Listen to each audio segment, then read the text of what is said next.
You click the button on your car key and nothing. We've all been there, right? It's super frustrating and it happens way more than you'd think.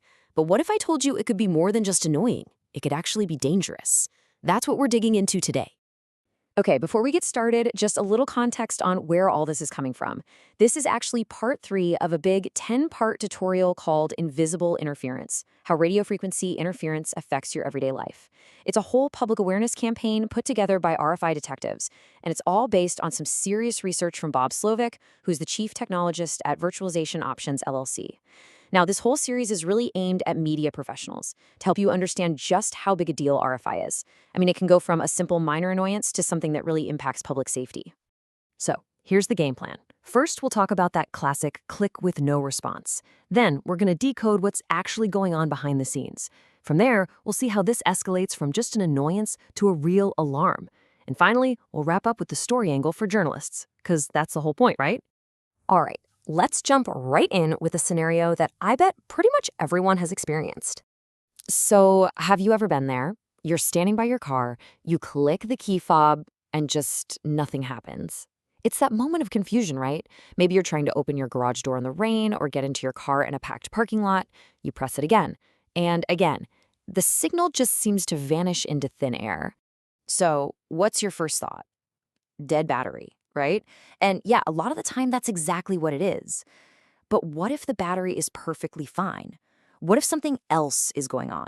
Something you can't see, like a silent battle of radio waves happening right where you're standing. Okay, so let's pull back the curtain and figure out what's really happening here. Let's decode this invisible interference.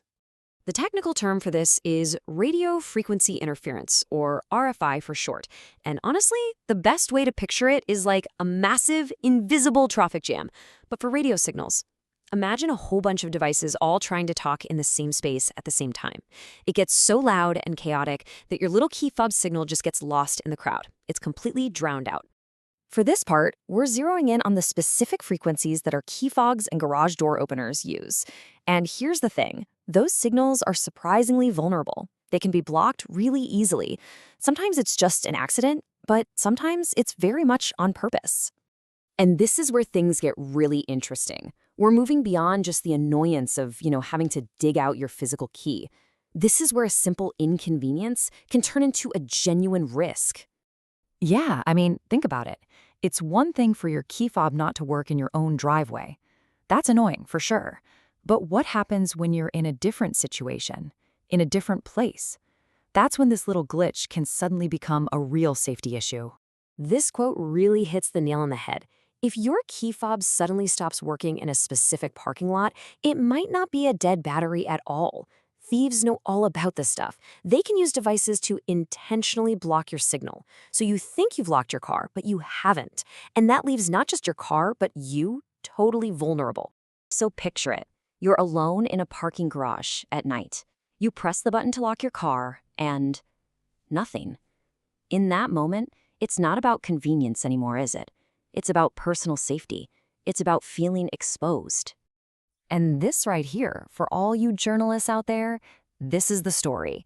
We've moved way past a quirky little tech problem. This has a massive public service angle. Think about it. The average person has probably never even heard the term RFI, but they deal with its effects all the time. And closing that gap in public awareness, well, that's what public service journalism is all about. This is how you help people understand the invisible risks in their lives. So, why should your newsroom care about this? Well, it connects everyday consumer tech directly to personal safety. It shines a light on a widespread and visible vulnerability. It's a growing issue for public infrastructure.